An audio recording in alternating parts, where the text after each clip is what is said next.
Welcome to episode 5 of Bagels and Bat Flips, and I am pleased to be joined by Darryl Silverstein. Thank you for coming. How you doing today, Darryl? My pleasure. Thanks, Danny. I love the name, and I wish that I had some baseballs and bagels with me. Would have made it even more delicious. Hey, listen, what can I say? I just kind of thought of the name. Didn't really put too much effort into it, but I appreciate it. No, it's all Um, right. It so, should be the best Sunday morning, Saturday morning routine, hey, listen, especially in the summer. I can't complain. Right. Little bagel on Sunday, pre-football, I'm It's good. right. It's right. So I'm just gonna hop right in, and Sure. I do want to talk about, it. Well, when this comes out, it's going to be the third day of Hanukkah. Mhm. And I think it's really important that, as Jews, we talk and address what happened in Australia on Bondi Beach. I'll pass the mic over to you, and you kind of tell me your thoughts of what, yeah, just tell me your thoughts. Sure. I mean, it's a heavy topic to talk about. And first, everybody and Jews around the world and non-Jews have been talking about this. It's an absolute tragedy. Where people want to just peacefully go and celebrate, regardless of what your religious beliefs are, or to go to a beach and just enjoy yourself on a weekend with your family. It's tough. And to see these tragic events continuously happen against Jewish people and amongst people is extremely difficult. But the one thing that I continuously see, and that if there's ever any positivity to come out of these negative situations, is that the Jewish people are relentless. And if we know that this holiday of Hanukkah is about coming together and overcoming adversity and being strong and seeing light, literally the word light, when there's no light, then it really does mean something. And we see people uniting, and we're lucky in this day of age to have social media and the years, not the negativity amongst the Jewish people. We're all coming together in solidarity. And I've got, you on social media, and I see things that you're reposting, and everybody's not just wanting and trying our hardest to celebrate our festival of light, our season, but also be there for other people. The first, just when we came on, I just said, how are you doing amongst everything that's happening? Because we're all connected. We are a religion of breaking bread. We are all together. We all have a little bit of Jewish geography. Even though you are where you are and I am where I am, we probably know somebody together. That's just how we match together. But it's tough. And it's world news, and we're all striving our best. We're all checking in on everybody, and we need to be there for everybody. That's what it's all about. And in this time, this beautiful holiday that we have, we're all reflecting and we're all praying that something like this does not happen again. Absolutely. I think, you hit the nail on the head with everything. I think it's, just a clear tragedy. It's heartbreaking. It's gutting. People are angry. People are sad. People are just all range of emotion. And you're right. We have to check in on our people. We have to make sure that we do address the problem because, yes, while we do celebrate everything and we want everything to be peaceful and loving, you can even see out there that like it's enough's enough. People are standing Absolutely. up. And it's not even just ordinary people anymore. Like you have Julian Edelman now who's out about it. Gal Gadot Yes. is more out about it. Ari Yes. Ackerman who's always been out about it. I Mhm. mean, Bregman now. You have Bader playing for the Israel team. Like you have people who have Dance with the Stars, Allen. He came out the Yes. whole dedication dance. Like you're Yeah. seeing things on a scale of that you actually never seen it before with Hmm. people trying to fight anti-Semitism and not fight it in a violent way either. They're trying to fight it with love. They're trying to fight it with raising awareness, which is how it should be done. Yeah, of Firm course. but I want to thank you for touching on that subject because it No, no is problem. something One very of the important. things that I also want to share is that we have to have still pride and not to hide. As baseball players, you and I continuously step on the diamond. And what's one thing that we see amongst our teammates and the people that we play against? People love to have a little swag.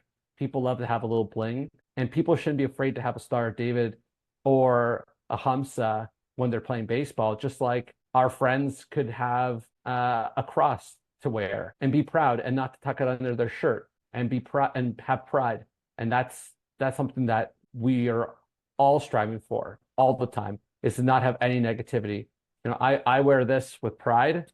It's 4 baseball bats, right? It's 4 baseball bats. I'm not sure if that's the same one. No, It's mine has a baseball in the middle though, but it has oh, two these are bats like four. going up and then a baseball in the middle. Yeah, mine's 4 baseball bats, so it's very similar, and not to hide it, right? And have it out there when you're playing. You slide into a base and pops out. Don't just tuck it back in. It's okay, and to be proud.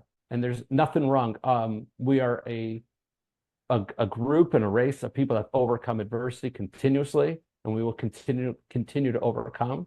But now we're there in solidarity with each other. And it was in a tragic moment. I heard about it, and I had friends send me messages, and group chats that I'm on were sending messages, and everybody was checking in because it affects people, family, cousins, uncles. Everybody wanted to know how everybody was doing, and everybody wants to make sure that their own city is safe as well. Yeah, absolutely.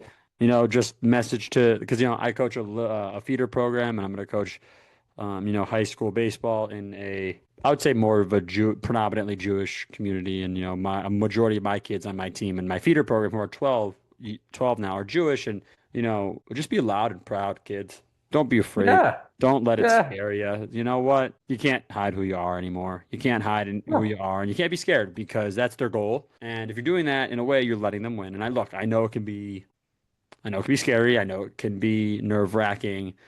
But at the end of the day, every Jew's got every Jew's back. And that's what I love about the culture. That's what I love about the religion. No matter what, you're Jewish, yeah, I got your back. It doesn't matter. yeah. Now I'm going to transition into a more lighter subject. It's okay. Darryl, I know you coached the Toronto Maccabi team.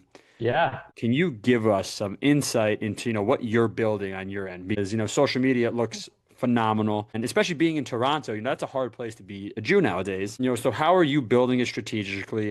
And also how are you keeping, the kids and yourself and your family, safe from anti-Semitism as well? Because I think that's a sure. pretty prevalent Well, thing. let's touch on Toronto on the Toronto team. It's a real team of a great group of people that are working together at the games. But from our Toronto baseball program, we are lucky to have some really phenomenal people that are building a strong program, and you see it right from the recruitment of our teams. Typically, we take one team per age, and it used to be U14, U16, now it's U17, U15. And I'm coaching one of the U17 teams, and we'll have three teams, which is a first, and the U15s will have three teams as well. And there's just so many kids, and there's so much interest. And I've always said, Jews in baseball, it is like cream cheese and lox. It does go together, right? That is how it is. And for whatever reason, there's just such a solidarity and such a camaraderie and such a synergy between Jews and baseball. And we've built a tremendous program. What Maccabi is it's an experience. So it's not like your local tournament. For those who don't know, you're not just going to play your games, whether it's volleyball or golf or flag football or basketball or baseball. Yes, you do have your 6 round robin games, but you're in it for the full cultural experience. And that's what we are aiming to do this year is give more kids an opportunity to say that they are a Maccabi athlete and experience this tremendous week of not just your sport, but meeting other Jews from around the world. That as a coach, that's what we're giving. When we talk about the games to parents and right before they start, and I think that they've seen it now, this is going to be my 5th games as a coach. We don't necessarily talk about the medals, although it's great to win medals, and we've certainly medaled every year, but it's about the experience and the camaraderie and the retention. So this year we've got a lot of kids on our team that are aging out, and this is my 4th time or 3rd time coaching them or 2nd time coaching them, and it's sad that they're aged out. But then you got this next group coming in, and they're young, and you see them when they start the program at 14 and then 15, and then they make the team hopefully when they're 16, and the people at the Maccabi games for our delegation are some of the most wonderful, genuine, to earth people that even as an adult, I am meeting new friends that I'm super close with. And I'm lucky that on one of the teams that I coached, I got to meet a wonderful man named Max, and he's now the head coach of the U15 team. And I get to be head coach with one of my best friends, Jordan, on the U17 team. And we've got a great bunch of kids this year. I'm super excited about the talent, but just how many teams come in every year to play baseball. As Jews who love baseball, it's the best thing. It's awesome. Absolutely. I mean, and it sounds like an incredible experience. I mean, Maccabi in general, you're right. It's the experience of going and playing with, people of the same background, Jewish people. It's the experience of seeing more to the world than there already is. It's like, I always say baseball is like a microcosm of life. It Yes, teaches these life lessons, and and Maccabi is a life lesson, but in more of a cultural of sense. course. And And what's so cool is, we play Chicago game one, and then we play LA game two. So you're on the bus with Chicago and LA on the way back to have your meal, and you just played these guys for 7 innings each game. And then on the way back, let's say you're with Atlanta because you're going to play them tomorrow. And then you take the bus in the morning against the people you're playing. And then that's where these great friendships build. And we've had kids that, after the tryouts and we have some of our workouts and some of our meetings, they're already asking, is LA going to be there? Do you know the coach? Can we ask them if this guy's on the roster? And they're on Snapchat with these guys having fun, meeting up, and it's the friendships that last a lifetime. My assistant coach this year and we went to Maccabi together. So those are the friendships that you build, and then all these years later, now you're coaching the next group and the next group. Absolutely. I think that's so important too, is just keep passing the torch. Now I kind of wanted to also just kind of ask, I probably should have done this in the beginning, but whatever, Sure, script it up. Kind of give us a background of about you because, people sure. don't really know you and I want them to know you because you're, a great person. So give me a background about you and then, also we'll get into it in a little bit, but, Jay Birdy Co as well. Sure. I think everybody that's an athlete has a unique journey of where we want to go and we still, me and you still dream of, potentially being MLBers. Like that's the dream. But for me, it's a really unique story.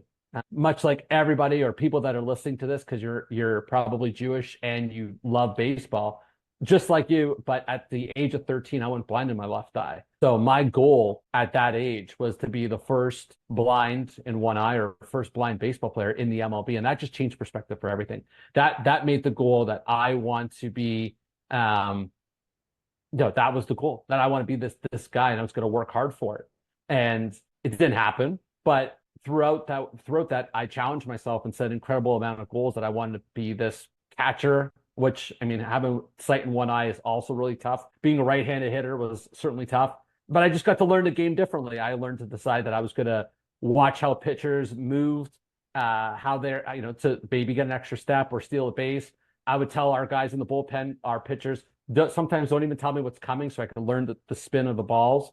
Got to play in university in Canada. We won 2 championships. Ironically, what took me out of baseball at that time was I had Tommy John surgery, so you have to battle back from that, and became a coach. After, obviously stopped playing after senior ball. Once we all know that dream's over, and then coached my son for 10 years at a very high level. And in my last year before Maccabi, but as a community coach and elite coach, Baseball Canada and Baseball Ontario Coach of the Year. So that was really great honors. And then in 2023, I was diagnosed with brain cancer. But we had I didn't know at the time what it was. I did, before the surgery, we had Maccabi and we won a gold medal. And the goal for 2024 when we went to Michigan was I just got to get back on the field. I got to get back on the field. I got to find a way back on the field. And even after extensive radiation and chemotherapy, 2024, we got back. I got back to coaching Maccabi. We were silver medalists.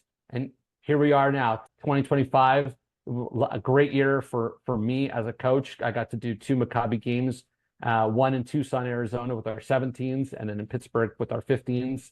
We medaled in Arizona. We got a bronze medal, and now we're prepping for next year. So my story is different. I would be honest with you, never hit the most home runs, but I did get hit by pitch the most. I always found the way on base.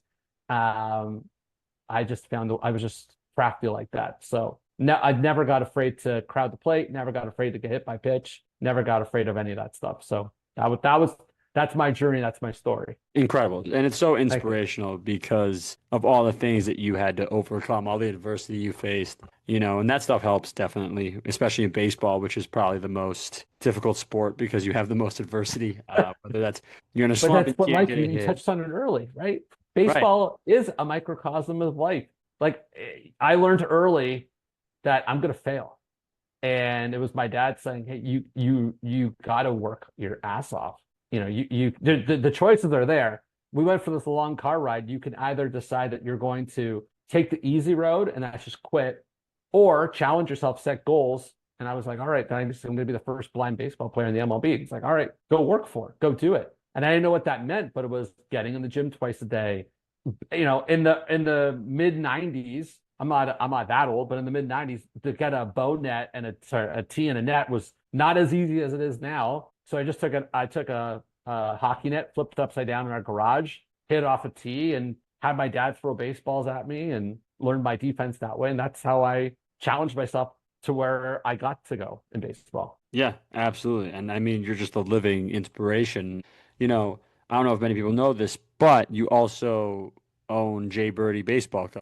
And so Yes. you just kind of give the people a background because it's really, really cool. I don't want to Thank give you. too much away, but it's a baseball brand, and now I'll let you Yeah. take it because it's very cool. Yeah. Over COVID, there was so much to do. There was no coaching, and we were looking for things to do. And I remember ordering a package from a brand because we all wear our baseball gear all the time. And what struck me was cool piece of clothing. The brand itself, the packaging just didn't hit me. And I thought to myself, like, I think we could do this. And I was talking to Amy, my wife, and said, I think we could do this way better than what they're doing. And I want a little bit of a personal touch. And there's so many great Canadian baseball stories. And when you're coaching kids and you tell them, like, did you know Babe Ruth hit his first professional home run in Toronto? And they look at you, they look through you, like that, there's no way that happened. Like, yeah. And there's a plaque. And like, let's tell that story. Or everybody knows Cooperstown. Everybody knows Abner Doubleday. Everybody thinks that baseball was made in 1839, but historically, there is a story that baseball was created in 1838 in Beachville, Ontario. So all of our packaging has 38, and we're telling the story about baseball starting in Canada. And we trademark Canada's baseball brand. We're telling tons of stories uh, through our merch. We're a hat company. We do a lot of shirts as well, and we're coming up with a really cool new line for 2026. And I think we're just getting started. This was the best year we had, obviously, being a Canadian baseball brand, and with the success of the Toronto Blue Jays, that helped tremendously. Um, and it's like we get DMs all the time about, are you going to do something like this? And it's a lot of fun. And what we love is the personal touch we give to everything. Every order comes with pins, stickers, tissue paper. We want to make sure that everything has a personal touch and a friendly Canadian personal touch to it as well. Absolutely. So can you kind of like dive Sure. dive in a little bit? So, who runs the operation? How many It's people help out? Because Sure. it's really incredible. I mean, everything you guys do from So the we packaging, are from the care you give. there. It is an absolute family business, like legitimately a family business. A lot of the creative is my wife and I.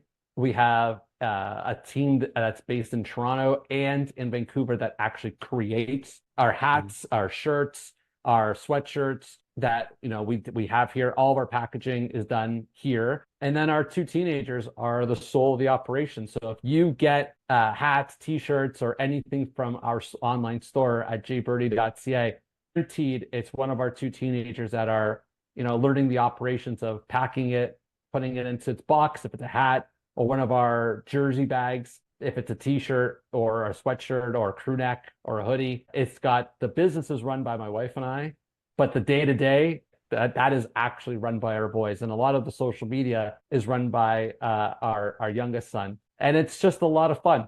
There's complete autonomy. Let's do this. Let's try that. We've got a great ad agency based out of Toronto. They also have an office in Florida. That's a friend of mine from high school that does a lot of our email marketing. And it's when I mean a true family business, it's an absolutely true family business. And I'll tell you, when the Jays were in the World Series, the amount that we had to, like, amount of boxes we were putting through for hats and shirts, like we quickly sold out. My son had said, we need to order more. They were on top of the inventory, way better than we were. We made another order. They were on top of it. And it's teaching them essential business skills as well. And for me, I'll be honest with you, what's cool is it keeps me in the game of baseball. That's the cool thing. I know that I'm overcoming brain cancer, and I know that I'm no longer coaching in league ball. I'm just doing Maccabi, and I'm not just saying just Maccabi, but I'm only doing Maccabi right now. but it keeps me in the game. And one of the coolest things um, is when I go to a Jays game and I see Jay Birdy. My wife and I went to an Oasis concert. We saw Jay Birdy. It's really cool. And, I'm sure athletes like Scherzer or Guerrero, they see their jersey everywhere in the stadium. And that's obviously cool. But to see Jay Birdy at a Jays game, or even when we just walk around and, my wife and I take walks around the ballpark because there's one super close to us, and we see somebody wearing Jay Birdy, like that's awesome. Like I'm being completely honest. It's cool to see our gear out there. And we're not a Jays brand. Our full intention is to be Canada's baseball brand, and we want to bring nostalgia back to Canadian baseball and have Canada have its own baseball brand. Absolutely. I mean, Yeah. what you guys are doing is incredibly impressive. Even cooler that it's a family operation. I mean, what better way to spend time with the family than, Putting sell, boxes together. yeah, putting boxes together, like, selling, like, and everyone loves it. Everyone loves baseball stuff. Everyone loves Yeah, baseball everybody does. gear. And, I think that Like, is there's some cool absolutely things that incredible. we're doing next year that I'm proud of because it's just an idea. Like one of my sons said, like we should do this. Like let's source it. Let's see if we could do it. Let's do it. So now like these things are ordered and we have about a half a dozen new hats coming next year. We've got totally new designs coming. But what I love is that it's teaching our boys business. It's teaching them that there's a deadline. Somebody makes an order, that order's got to go out the next day. We have to make sure that UPS picks it up. And now Canada has a baseball brand.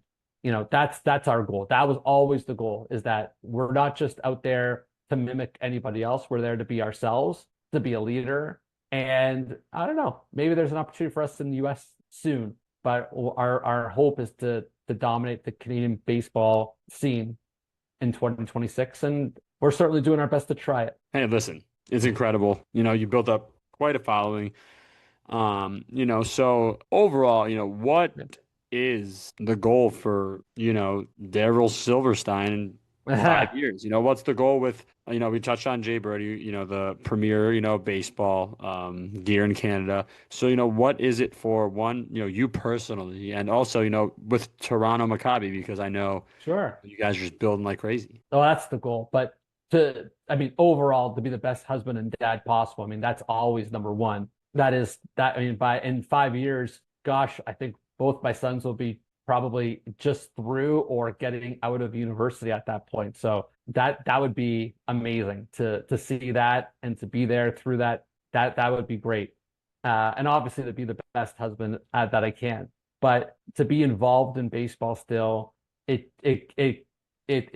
that would be the best thing ever. And to be part of Maccabi, um, to give the opportunity for people to march in a stadium for opening ceremonies, to not just hear the Canadian and American national anthem, but also Hatikva, to be part of that and give out what we call Midot medals, which is above and beyond the gold, silver, or bronze medal, to be actively involved somehow in baseball and to grow Jay Birdy, that to be the synonymous baseball brand for Canada. That'd be pretty cool. There's a lot of hockey brands in this country, and that's pretty cool when you go to a rink and obviously the local brands and the Canadian brand. That's our goal for Canada in 5 years. And then we're working on some other businesses as well, which I think would be really fun that could branch off of Jay Birdy and um, something,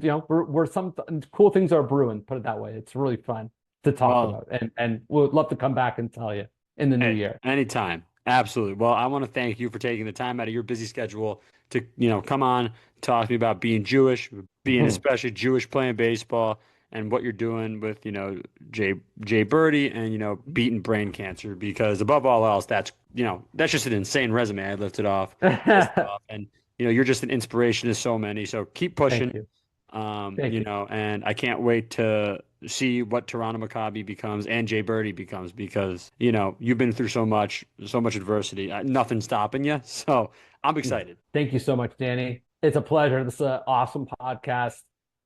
You all work tremendously hard. Your guests are awesome. So I'm very privileged to be one of your guests. And hopefully people can listen to this and feel inspired and people can reach out anytime. Absolutely. Thank you. My pleasure.